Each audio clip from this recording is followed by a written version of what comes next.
E aí, galera, beleza? Tudo bem? Vamos falar um pouco aqui nessa aula sobre um assunto bem interessante que está dentro desse grande assunto que a gente está vendo, que são as características do nosso planeta, que são os movimentos da Terra. Nas aulas anteriores a gente estava falando sobre movimentos da Terra e uma das consequências de um dos movimentos da Terra é a passagem dos dias e das noites. A gente viu que, por exemplo, o movimento de rotação, a principal consequência dele é a passagem dos dias e das noites. Assim como quando a Terra faz o seu movimento de rotação, ou seja, ela gira em torno do seu próprio eixo, alguma parte do globo ele vai estar iluminado, a gente chama isso de dia, né?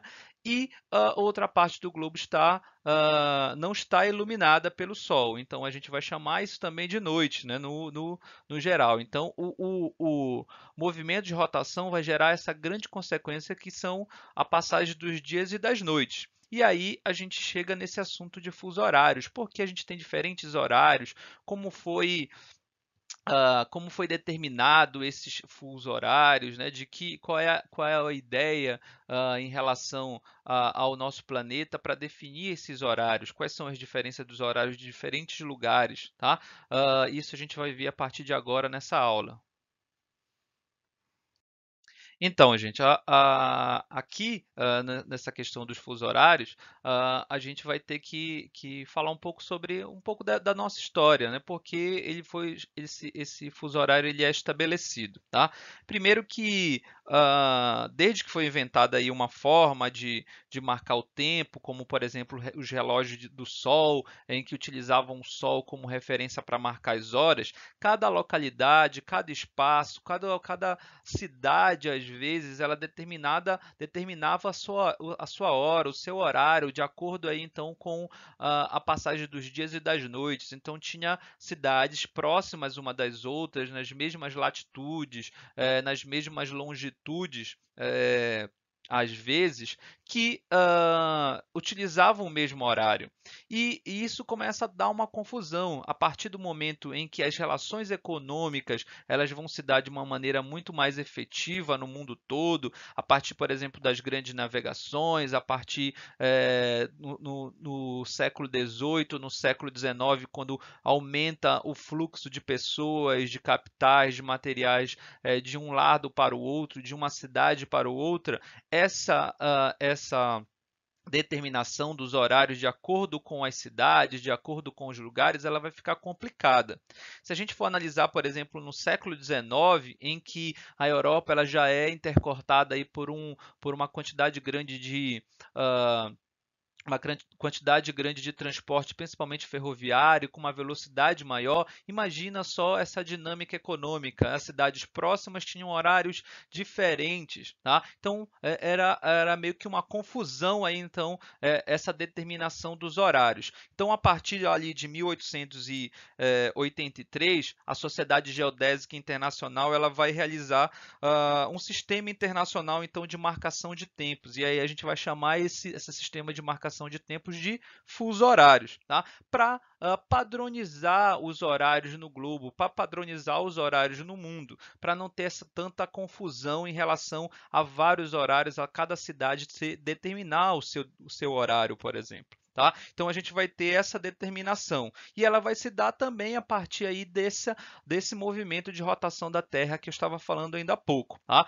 Verifica aqui na nossa imagem, está mostrando que a Terra ela gira aí, então no sentido anti-horário, se a gente olhar ela do espaço, certo? Ela vai girar no sentido anti-horário em relação ao nossa visão fora dela, e a gente pode dizer também que ela vai girar também, que ela gira, quem está situado na Terra, vai girar da direção oeste para o leste, tá? Então a Terra, o movimento de rotação dela está girando nesse sentido. Então, a ideia dos fusos horários ela vai, obviamente, pegar então essa ideia a partir desse movimento de rotação e vai gerar os diferentes horários no globo a partir dessa ideia aqui. ok? Então aí a gente tem a partir desse movimento de rotação as mudanças então dos fusos horários e as mudanças inclusive das datas, tá? A gente já verificou e a gente analisa, por exemplo, os fusos horários, principalmente em relação ao Oriente, enquanto aqui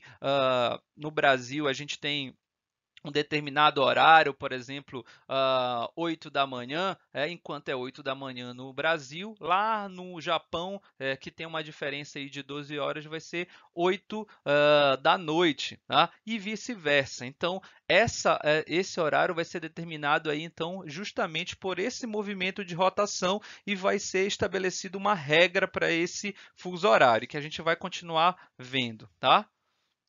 Então aqui a gente tem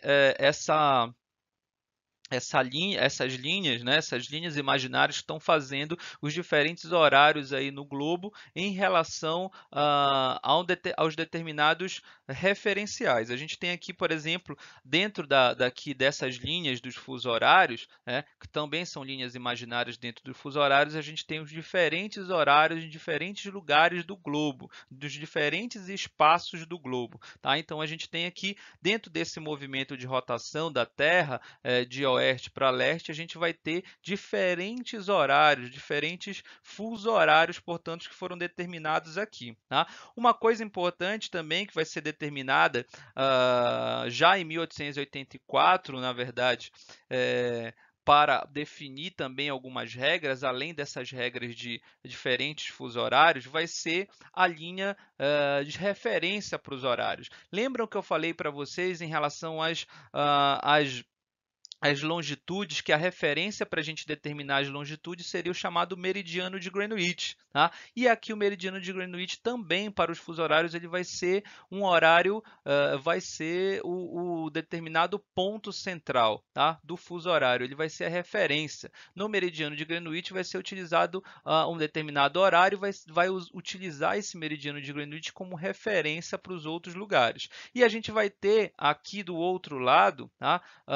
Vou marcar aqui para vocês, a gente vai ter aqui a chamada linha internacional de datas também, tá? A linha de mudança de datas. E aqui, do outro lado, então, o lado oposto ao meridiano de Greenwich, a gente vai ter também a mudança de datas, a linha que vai mudar as datas, né? Que vai passar a passagem de uma data para outra na outra linha especificamente, tá? Então, a gente vai ter o meridiano de Greenwich como referência principal, novamente, aqui para os fusos horários também, assim como a gente utilizou lá nos chamadas longitudes, a gente vai ter o meridiano de Greenwich como referência, e do outro lado, no lado oposto a esse meridiano de Greenwich, que eu marquei aqui para vocês, a gente vai ter a chamada linha internacional de mudança de datas, que vai mudar a data. Ah, professor, está complicado de entender isso. Calma lá que a gente vai um por um, a gente vai tentar resolver esses problemas. Vamos lá. Então aqui a gente foi transportado para um outro mapa. Esse mapa ele está definindo então essa linha de mudanças aqui, essa linha de mudança de datas, esse meridiano de Greenwich. E como eu falei para vocês aqui, ó, o meridiano de Greenwich ele vai ser o meridiano de referência, aqui o ponto zero, tá? Ele vai ser uma referência principal para a gente determinar os diferentes fusos horários do planeta. Tá? Professor, o que são esses números aqui em cima sobre os fusos horários? Aqui a gente tem uma divisão, tá? Uma divisão de 15 em 15 graus para definir as horas. Então, como a gente tem uma circunferência aqui da Terra, a gente vai ter 360 graus. Então, dividindo 360 graus em 24 horas, né, que é o nosso dia, que foi determinado, convencionado os nossos dias como de 24 horas, a gente vai ter 15 graus, de 24 diferentes horários no mundo e são separados aí de 15 em 15 graus, dentro desses 360 graus que é a circunferência da Terra. Então, a gente vai ter 24 horários diferentes dentro do globo a partir, então, dessa divisão, dessa determinação dos fusos horários, ok? Então, essa determinação dos fusos horários, ela vai se dar exatamente a partir dessa metodologia, tá? Da metodologia desses fusos horários. E vejam que a gente tem aqui, então, os chamados limites teóricos. Então, cada faixa dessa aqui, ó, cada faixa dessa, por exemplo, a -1 ou a +1 em relação a Greenwich, ela vai ter vai ter um horário diferente, tá? Então, cada uma aqui, ó, em relação ao meridiano de Greenwich, por exemplo, aqui a gente vai ter uma faixa de -1, né? Menos uma hora. Então, por exemplo, quando a gente tem lá no meridiano de Greenwich meio-dia, tá? Aqui nessa outra faixa de -1 que eu estou apontando para vocês, ela vai ser 11 horas. Enquanto que lá no meridiano de Greenwich vai ser meio-dia, aqui nessa outra faixa -2, a gente vai ter o horário de 10 horas. Aqui na faixa -3, a gente vai ter o horário de 9 horas. Aqui na faixa de -4, em relação ao meridiano de Greenwich, a gente vai ter 8 horas, por exemplo. Tá? Então, vai diminuindo em relação ao meridiano de Greenwich. Esse mapa aqui está mostrando para vocês que para cá, ou seja, a oeste do meridiano de Greenwich, a cada faixa dessas de fuso horários, a gente vai diminuindo uma hora. Tá? Para o outro lado, para o outro momento aqui, ó, para o lado leste, em relação ao meridiano de Greenwich, a gente vai aumentando as horas. Então, como eu vou usar o mesmo exemplo, como eu falei que no meridiano de Greenwich ali a gente tem a faixa de meio-dia, de repente lá, usando como exemplo é meio-dia, aqui nessa outra faixa de +1, né? A partir desse movimento da Terra, de rotação da Terra, a gente vai ter 13 horas. Enquanto aqui no meridiano de Greenwich é 12 horas, aqui nessa faixa +2 vai ser 14 horas. Na faixa +3, a gente vai ter 15 horas. Na faixa +4, a gente vai ter 16 horas. Verificam que aqui, ó, se a gente usar esse mapa como referência e usar o meridiano de Greenwich como referência, a gente vai ver que para cá, para oeste, as horas estão diminuindo e para cá, para leste, as horas estão aumentando. E assim sucessivamente. Em cada faixa dessa, a gente vai ter um horário, uma hora diferente em relação ao meridiano de Greenwich. E assim a gente vai determinar a partir desses fusos horários, a gente vai determinar o que a gente chama de limites teóricos, tá? Daqui a pouco eu falo por que eu estou usando a palavra teórico, tá? Desses limites em torno dos fusos horários, beleza? Eu queria antes falar uma coisa para vocês. Alguém pode estar se perguntando: professor, aqui no meridiano de Greenwich é zero, né? A gente tem uma hora zero, toda essa faixa aqui é zero, tá?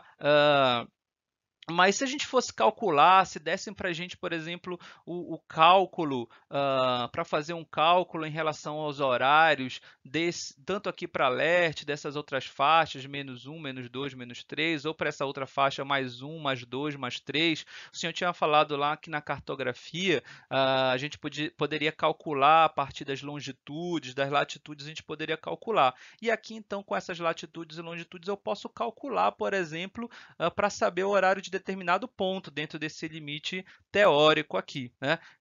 Determinar as horas em determinado ponto, né? Por exemplo, aqui o meridiano de Greenwich ele está dentro de uma faixa, que eu falei ainda há pouco, e cada faixa dessa de fuso horário ela tem 15 graus, tá? Então, se o meridiano de Greenwich ele está bem no meio de uma faixa, tá? A gente vai ter, por exemplo, 7 graus e 30 minutos para um lado, 7 graus e 30 minutos para o outro, tá? Então, por exemplo, se eu for calcular a hora lá de determinado ponto, de determinada longitude do planeta, se eu for calcular, por exemplo, aqui em São Paulo, tá? Eu não tenho um mapa, professor, que tem todos esses fusos horários aqui em cima. Mesmo assim, eu conseguiria calcular o horário de São Paulo, por exemplo? Poderia. Se você utilizasse aqui esses 15 graus, ó, aqui a gente tem 15, o São Paulo está na faixa aqui do -3 em relação ao meridiano de Greenwich. Vejam só. Então, a gente está com uma defasagem de horas em relação ao meridiano de Greenwich de 3 horas. Tá? Então, São Paulo, por exemplo, está na faixa de -3. Então, se lá em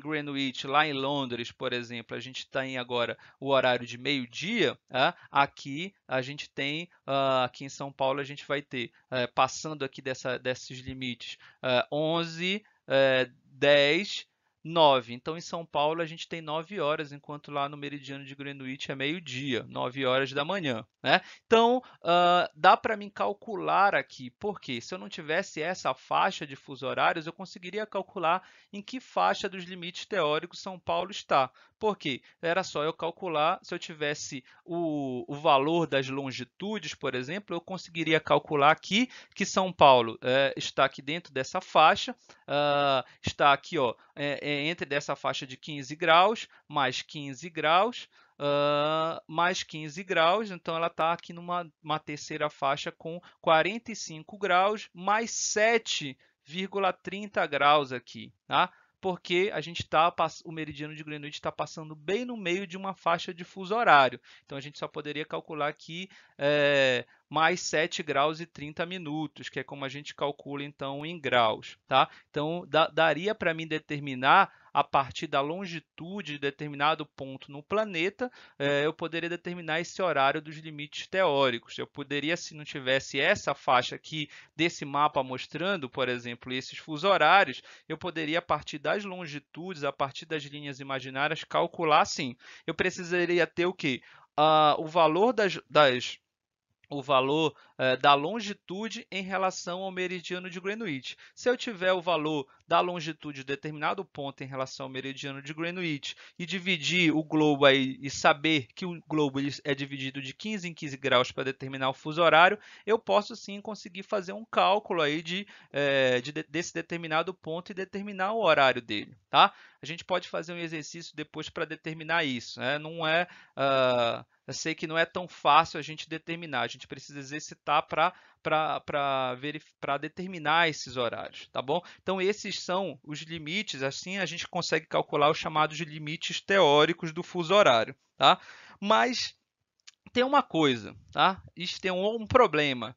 A sociedade geodésica aí tentou determinar os fusos horários para diminuir os problemas em relação aos espaços. Alguns espaços eles têm uma relação, diferentes países, principalmente na Europa, que os países têm um território menor, havia uma diferença muito grande de horários, então eles determinaram esses chamados fusos horários.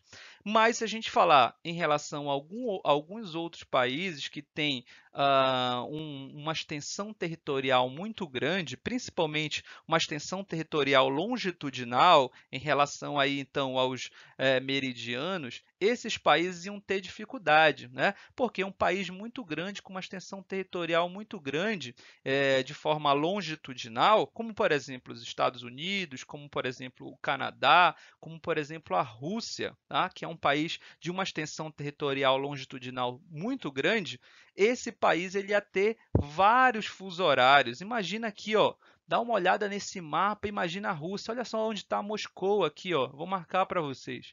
Olha onde está Moscou. A gente tem aqui um país com uma extensão territorial longitudinal muito grande, tá? E a gente ia ter vários fusos horários aqui na Rússia, mas eles determinaram só alguns fusos horários, só determinados territórios vão ter diferentes fusos horários. Então, aquilo que a Sociedade Geodésica Internacional determinou, com aquele cálculo certinho de 15 graus em cada faixa dessa do globo de fuso horário, não deu certo necessariamente ou não foi aceito dentro do território dos países. Alguns países eles têm uma extensão territorial muito grande, tá? E aí isso ia ficar difícil dentro de um mesmo país, pelas questões políticas, econômicas dentro do mesmo país, a gente ter uma só, ou vários horários diferentes, tá? Então, alguns países vão determinar o que a gente chama de limites práticos. A gente tem os limites teóricos, são determinados aí pelos graus, de 15 em 15 graus na Terra, mas a gente tem os limites práticos, que cada país vai adotar o seu determinado limite prático. Ah, professor, como assim? Né? A gente pode começar então por esse exemplo da Rússia. Se a Rússia fosse aqui, ó, fosse adotar exatamente o que a Sociedade Geodésica Internacional colocou para os horários, a Rússia, por exemplo, ela ia ter aqui ó, essa faixa -2, -3, -4, -5, -6, -7, -8, -9, -10, -11, menos mais 12, na verdade, aqui, tá? Então, olha só, a Rússia teria mais ou menos 11 fuso horários diferentes. 11 horários dentro de um mesmo país. Então, para a questão política, para a questão econômica desse país, não foi tão interessante adotar esses limites teóricos, esses limites calculados certinho aqui, tá? Então, a Rússia adotou outros fuso horários. Vejam aqui que ela tem 1, 2, 3, 4, 5, 6, 7, 8 e não 11, como seria dentro dos chamados limites teóricos, né? Os limites práticos vão ser menores, uma menor quantidade de horários. Verifica que os Estados Unidos, o próprio Estados Unidos, também tem uma extensão territorial de forma longitudinal bem grande, tá? Os Estados Unidos aqui teria vários fuso horários sendo estabelecidos aqui, e ele tem vários horários, mas ele teria mais ainda. Verifica o Brasil, o próprio Brasil aqui, ó, ele estaria dentro da faixa -2, da faixa -3, -4, e até -5 aqui no limite. Então, a gente teria 5 fuso horários. Então, e dentro de um mesmo estado, de uma mesma região do Brasil, a gente vai ter fuso horários diferentes. Então, daqui a pouco mais tarde a gente vai ver, na próxima aula a gente vai ver o fuso horário brasileiro, a gente vai falar específico do Brasil, tá? Mas algum outro país, por exemplo, que a gente pode utilizar aqui, é a China. A China também era um país que tem uma extensão territorial significativa em termos longitudinais. Então, a China ela ia ter que ter vários fuso horários, mais ou menos 5 fuso horários. Mas a China, por exemplo, determinou que ela ia ter só um fuso horário. Então, na China, a gente só tem um horário, tá? Apesar dela ser cortada aí dentro desses limites que a Sociedade Geodésica Internacional colocou, ela ia ter vários fuso horários. Então, assim, tá? Os diferentes países estão adotando em termos esses limites teóricos da Sociedade Geodésica Internacional determinou, esses limites matemáticos aí. Tá? Mas na hora da prática, né, na hora das políticas internas de cada país, da economia interna de cada país, eles resolveram adotar o seu próprio horário. Então, a China, ela não necessariamente está cumprindo os 7 horários os 5 horários, fuso horários que ela determinaria. Eles determinaram que eles iam ter só um fuso horário. Tá? E qual é a implicação disso, professor? Pode acontecer, por exemplo, que aqui em Pequim, né, na parte leste da China, próximo ao litoral, amanheça de repente 7 horas da manhã. Lá nos outros lugares, essas 7 horas da manhã ainda esteja escuro em função do movimento de rotação da Terra. Lá no extremo oeste da China, por exemplo, pode estar escuro nesse horário, 7 horas da manhã. Tá? Então, vai ser diferente. Isso vai acontecer, por exemplo, no Brasil, vai ter alguns problemas em relação aos estados do Amazonas, do Acre, por exemplo, que estão no extremo oeste do Brasil. Tá? Adotar determinados horários. Então, aqui na China pode acontecer isso. Enquanto lá em Pequim está amanhecendo às 7 horas da manhã, 7 horas da manhã no extremo oeste aqui da China, a gente vai ter outro momento, ainda vai estar noite, né? Dentro desse movimento de rotação da Terra, por exemplo. Tá? Professor, tem outro exemplo de país que adotou um horário diferente? Alguns países eles vão adotar, como eles estão no meio de um determinado fuso, ou eles estão, o território do país está em dois diferentes fuso horários teóricos, eles vão adotar a média entre esses dois. Por exemplo, a Índia ela está em 2 fuso horários, então eles adotaram a média, ou seja, se eles tivessem 2 fuso horários em 2 horários diferentes em relação ao meridiano de Greenwich, eles colocaram a média desses 2 horários, né, para ficar um horário só dentro do seu território. Por exemplo, na Índia eles fizeram isso, no Irã também eles adotaram esse horário médio, né, de 2 fuso horários, a média de 2 fuso horários. Aqui também, em parte da Austrália, eles vão adotar também essa metodologia. E aqui na Venezuela, na América do Sul, eles também vão adotar essa ideia de uma média de 2 fuso horários, tá? Então, vocês estão vendo que foi adotado o chamado limite teórico, né, um limite estabelecido aí pela Sociedade Geodésica Internacional, mas cada país vai adotar uma metodologia para esses fusos horários, tá? Então, quando eu disse ainda agora que a gente pode calcular esses horários e verificar que horário é em determinada cidade do planeta, a partir da informação que a gente tem de longitude, isso é teórico, é do ponto de vista teórico, mas do ponto de vista prático, cada país está adotando aí o seu horário, então a gente tem que tomar cuidado também quanto a isso, tá? Outra coisa que eu falei ainda há pouco no slide anterior, e eu quero falar aqui também, que é uma coisa bem interessante, que é a chamada linha internacional da mudança de datas, tá? Então aqui nesse mapa, ó, vou marcar para vocês, marcar aqui essa linha rosa aqui no mapa de vocês, ó, verifica que ela tem uma linha, a linha internacional da mudança de datas. Verifica que ela está aqui do outro lado também do mapa. Tá? Então, a gente tem aqui o lado oposto ao meridiano de Greenwich, que é a referência para os nossos horários. Então, é o antimeridiano, digamos assim. Tá? Lá a gente também vai determinar uma linha de mudança de datas. Como assim, professor? Em uma parte desse fuso horário aqui, menos 12 ou mais 12, do menos 12 a gente vai ter um dia específico e no outro a gente vai ter um outro dia específico, tá? Verifica que esse mapa ele está duplicando aqui essa faixa do 12, tá bom? Que do outro lado a gente tem também essa linha internacional da mudança de datas. Como assim, professor? Bem no meio desse fuso horário vai passar a linha internacional de mudança de datas. Então, de um lado da linha a gente tem um dia, né? Por exemplo, 29 de junho, na outra linha internacional de mudança de datas, a gente vai ter, por exemplo, 30 de junho. Tá? Porque eles estão em lugares diferentes.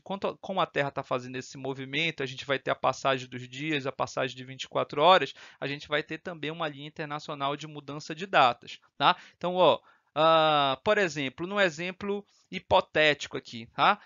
Alguém sai da cidade de São Paulo, viaja para viaja, por exemplo, para Los Angeles, nos Estados Unidos, e de Los Angeles vai viajar para Tóquio, no Japão, do outro lado, nesse sentido aqui, ó, no sentido de leste para o oeste. Ele vai passar pela linha internacional de mudança de datas e ele vai passar pela data.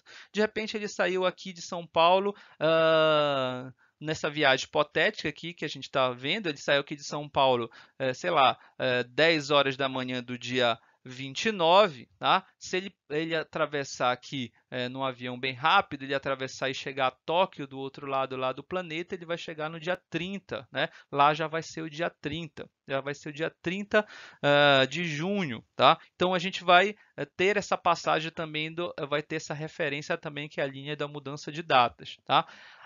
Professor, então quer dizer aqui, ó, eu estou vendo que essa linha internacional da mudança de datas, ela não é uma linha reta, ela não tem uma linha reta esse meridiano, essa linha internacional aqui. Exatamente como aconteceu nos diferentes países, eles vão adotar também os limites práticos, tá? Desse território aqui, dessa linha internacional de mudança de datas. Por quê? Porque tem alguns arquipélagos aqui, principalmente no Oceano Pacífico, que se eles seguissem de fato correto, de forma matemática, essa linha internacional da mudança de datas, uma parte do arquipélago ia ficar determinada de um determinado dia e a outra parte do arquipélago ou de uma determinada ilha ia ficar do outro lado. Tá? Ia ficar no outro dia, perdão. Então, ia ficar complicado. Então, para estabelecer que essas ilhas, esses arquipélagos no Pacífico, ou ali próprio no Canadá, no Alasca, na região ali também da Rússia, né, do outro lado, mais ao norte, mais aqui ao hemisfério norte, a gente ia ter, por exemplo, uma confusão aí, né, de um determinado território estar em 2 dias diferentes. Tá? Então, para isso, a linha internacional de mudança de datas, ela também vai ter então esse limite prático, né? Não é um limite teórico, vai ter também um limite prático em relação à linha da mudança de datas, beleza? Então é interessante a gente entender isso aqui. Às vezes parece uma viagem, né? Muita gente pergunta, alguns alunos perguntam: a gente está viajando no tempo, é isso, professor? Não necessariamente, tá? Não é uma viagem no tempo. É só para adotar alguns padrões, é só para adotar algumas determinações para a gente não ter horários diferentes, horários de acordo com a necessidade específica de algum país, de algum local. É para tentar fazer uma tentativa de determinar os horários, para não ter aquela confusão de cada cidade estabelecer um determinado horário, como acontecia no passado, lá antes do século XIX, como acontecia, tá? Então, para ter pelo menos uma tentativa de padronização, se estabeleceu esses fusos horários, estabeleceu a referência, a linha referência que é o meridiano de Greenwich, se estabeleceu a linha referência que é a outra, que é a linha internacional da mudança de datas, para a gente ter essa referência, que é uma referência a partir também do movimento da Terra, do movimento de rotação, como eu falei, tá? Então, esses fusos horários, eles são estabelecidos, foi uma tentativa de se estabelecer, então, os horários corretos em cada faixa aí do globo. A gente vai ter, então, 24 faixas diferentes, 24 faixas de fuso horários, 24 fuso horários diferentes, de acordo aí com o dia, então, que tem 24 horas. Foi padronizado também de ter 24 horas. Então, no globo, a gente tem esses, nos limites teóricos, 24 horários diferentes, tá? Mas na prática, nos limites práticos, cada país acabou adotando aí, a partir dessa metodologia da Sociedade Geodésica Internacional, cada país adotou lá o seu fuso horário diferente, a sua maneira de estabelecer o fuso horário, tá? Como vocês viram, diferentes países estabeleceram diferentes fusos horários, diferentes maneiras, tá? Então, na próxima aula, a gente vai ver, por exemplo, os chamados fusos horários brasileiros e como foi que no Brasil foi adotado os fusos horários, tá bom?